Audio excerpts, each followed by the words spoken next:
ಕಾವ್ಯ vlogs. ಇವತ್ತೊಂದು cooking video ಮಾಡೋಣ ಅಂತ. ಏನು ಕುಕ್ಕಿಂಗ್ ಅಂತ ಅಂದರೆ ಫ್ರೈಡ್ ರೈಸ್ ಮಾಡ್ತಾ ಇದ್ದೀನಿ. ಇವಾಗ ಅದು ನಾನು ಮಾಡ್ತಾ ಇದ್ದೆ, ಹಾಗೆ ನಿಮಗೂ ಆ ರೆಸಿಪಿ ತೋರಿಸೋಣ ಅಂತ ಅಂದ್ಬಿಟ್ಟು ಆ ವಿಡಿಯೋ ಮಾಡ್ತಾ ಇದ್ದೀನಿ. ಅದಕ್ಕೆ ಏನೇನು ಇಂಗ್ರೀಡಿಯೆಂಟ್ಸ್ ಬೇಕು ಅಂತ ತೋರಿಸ್ತೀನಿ, ಬನ್ನಿ. ಫಸ್ಟ್ ಅದಕ್ಕೆ ರೈಸ್ ತೊಗೊಂಡಿದ್ದೀನಿ, ಬೆಳಗ್ಗೆ ಮಾಡಿರೋಂಥ ರೈಸು. ಆಮೇಲೆ ಮೆಣಸಿನ್ಕಾಯಿ 3 ಮೆಣಸಿನ್ಕಾಯಿ ಇಟ್ಕೊಂಡಿದ್ದೀನಿ.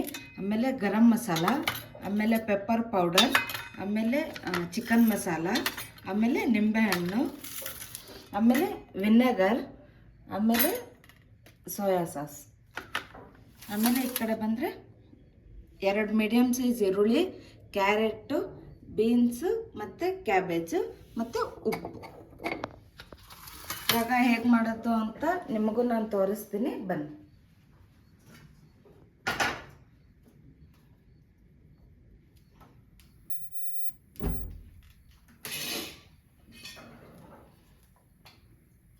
ಇವಾಗ ಫಸ್ಟ್ ಇದಕ್ಕೆ ಎಣ್ಣೆ ಹಾಕೋತಾ ಇದ್ದೀನಿ.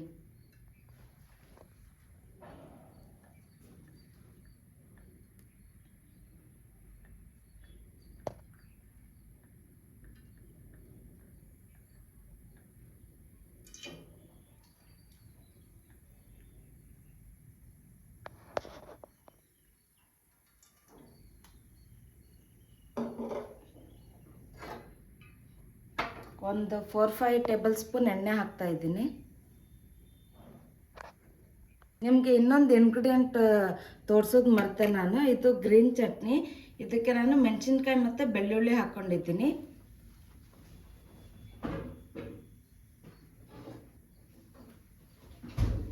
ಆಮೇಲೆ ಇನ್ನೂ ಒಂದು ಮರ್ತಿರೋವಂಥದ್ದು ಶುಂಠಿ ಬೆಳ್ಳುಳ್ಳಿ ಪೇಸ್ಟು. ಇವಾಗ ಎಣ್ಣೆ ಕಾದಿದೆ. ಇವಾಗ ಎಣ್ಣೆ ಒಂದೊಂದಾಗಿ ಹಾಕೋಣ.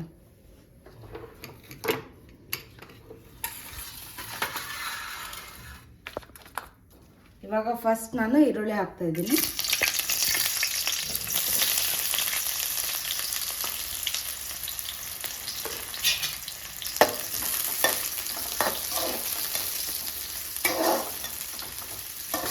ಈರುಳ್ಳಿ ನೀವು ಉದ್ದಕ್ಕಾದರೂ ಈ ಥರ ಆದರೂ ಹೆಚ್ಕೋಬೋದು, ಇಲ್ಲಾಂದರೆ ಸಣ್ಣದಾಗಾದರೂ ಹೆಚ್ಕೋಬೋದು.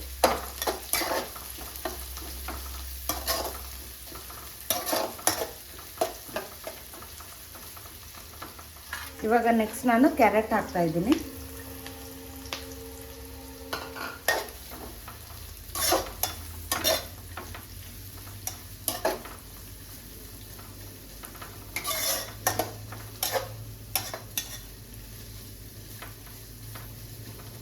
ನೆಕ್ಸ್ಟ್ ಬೀನ್ಸ್ ಹಾಕ್ತೀವಿ.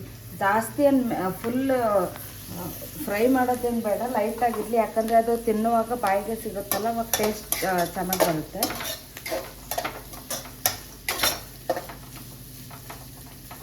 ಇವಾಗ ನೆಕ್ಸ್ಟ್ ನಾನು ಕ್ಯಾಬೇಜ್ ಹಾಕ್ತಾ ಇದ್ದೀನಿ.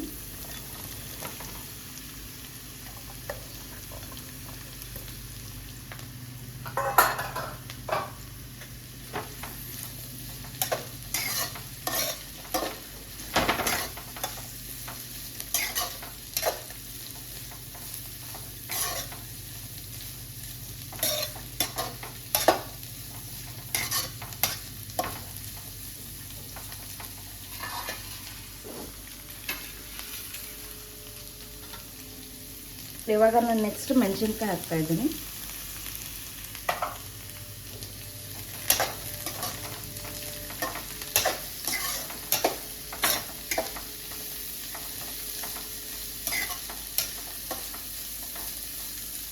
ಇವಾಗ ಇದಕ್ಕೆ ಸ್ವಲ್ಪ ಉಪ್ಪು ಹಾಕೋಣ, ಸ್ವಲ್ಪ ಬೇಯುತ್ತೆ ಅಂತ.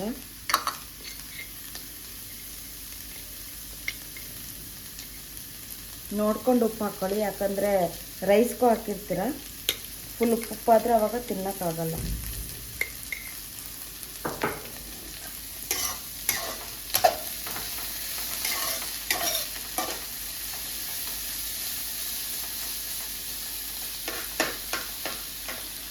ಇವಾಗ ನಾನು ಶುಂಠಿ ಬೆಳ್ಳುಳ್ಳಿ ಪೇಸ್ಟ್ ಹಾಕೋತೀನಿ.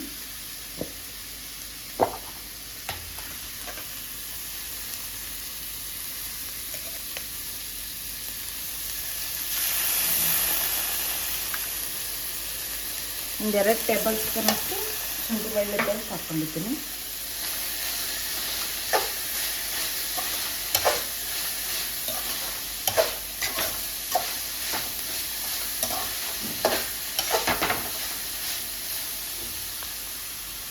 ಇವಾಗ ನಾನು ಇದು ಹೇಳಿದ್ನಲ್ಲ ಗ್ರೀನ್ ಚಟ್ನಿ ಹಾಕೋತಾ ಇದ್ದೀನಿ. ಸ್ವಲ್ಪ ಹಾಕೋತೀನಿ, ಅಂದರೆ ನಿಮ್ಮ ಟೇಸ್ಟಿಗೆ ತಕ್ಕಂಗೆ ಹಾಕ್ಕೊಳ್ಳಿ. ಇವಾಗ ಕೆಲವೊಬ್ರು ಖಾರ ಜಾಸ್ತಿ ತಿನ್ನಲ್ಲ, ಕೆಲವೊಬ್ರು ಖಾರ ತಿಂತಾರೆ, ಅದಕ್ಕೆ ನಿಮ್ಮ ಟೇಸ್ಟಿಗೆ ತಕ್ಕಂಗೆ ಹಾಕ್ಕೊಳ್ಳಿ.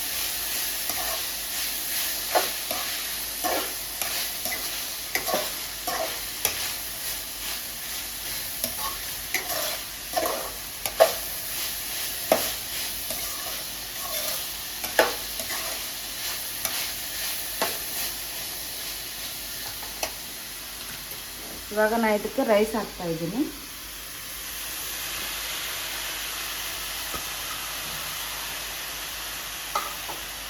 ರೈಸ್ನ ನೀಟಾಗಿ ಮಿಕ್ಸ್ ಮಾಡೋಣ.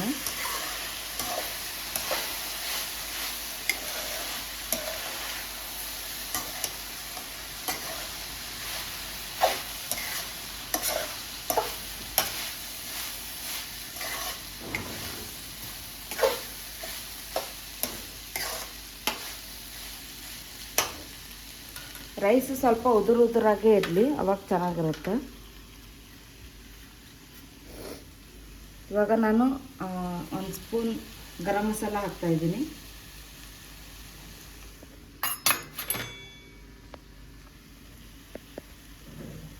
ಆಮೇಲೆ ಇವಾಗ 1 ಸ್ಪೂನ್ ಚಿಕನ್ ಮಸಾಲ ಹಾಕ್ತಾಯಿದ್ದೀನಿ.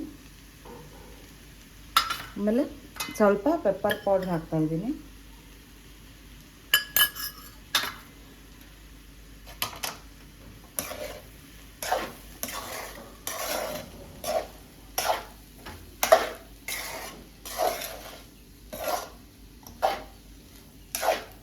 ಇದನ್ನ ಚೆನ್ನಾಗಿ ಮಿಕ್ಸ್ ಮಾಡ್ಕೊಳ್ಳಿ, ಯಾಕಂದರೆ ಎಲ್ಲ ಮಸಾಲ ಫುಲ್ ಎಲ್ಲ ತರಕಾರಿಗೆ, ರೈಸ್ಗೆ ಎಲ್ಲದಕ್ಕೂ ಹೊಂದ್ಕೋಬೇಕು.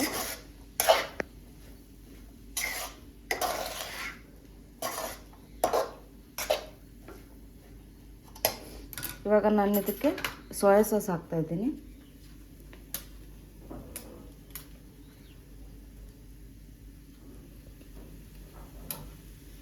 ಇದು ಹೆಲ್ದಿ ಅಲ್ಲ, ಬಟ್ ಸ್ವಲ್ಪ ಸೋಯಾ ಸಾಸ್ ಹಾಕ್ತಾಯಿದ್ದೀನಿ. ನೆಕ್ಸ್ಟ್ ಸ್ವಲ್ಪ ವಿನೆಗರ್ ಹಾಕ್ತಾಯಿದ್ದೀನಿ.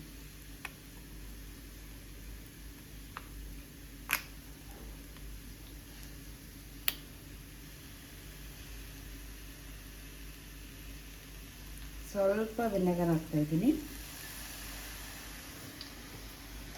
ಇವಾಗ ಇದನ್ನ ಮಿಕ್ಸ್ ಮಾಡ್ಕೊಳ್ಳೋಣ.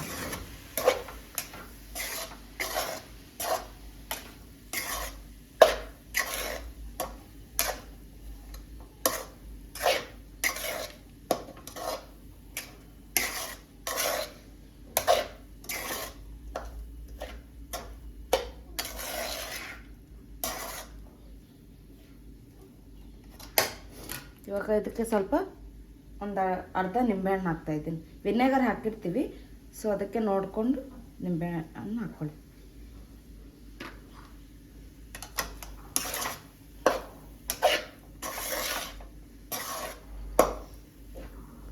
ಇದು ಫೈನಲ್ ಆಗಿ ಹೇಗಾಗುತ್ತೆ ಅಂತ ನಿಮಗೆ ತೋರಿಸ್ತೀನಿ, ಅಲ್ಲಿವರೆಗೂ ವೇಟ್ ಮಾಡ್ತಾಯಿರಿ. ಇವಾಗ ಇದು ರೆಡಿ ಆಗಿದೆ, ಟೇಸ್ಟ್ ಮಾಡಿ ನೋಡೋಣ ಹೇಗೆ ಬಂದಿದೆ ಅಂತ.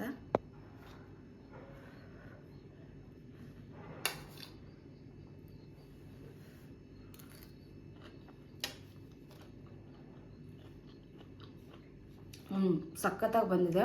ನೀವು ಈ ರೆಸಿಪಿನ ಒಂದ್ಸತಿ ಮನೇಲಿ ಟ್ರೈ ಮಾಡಿ ನೋಡಿ.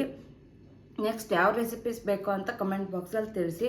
ನಿಮಗೆ ಈ ವಿಡಿಯೋ ಇಷ್ಟ ಆದರೆ like, share, comment and subscribe ಮಾಡಿ ಆ್ಯಂಡ್ ಸಪೋರ್ಟ್ ಮಾಡಿ. Thank you.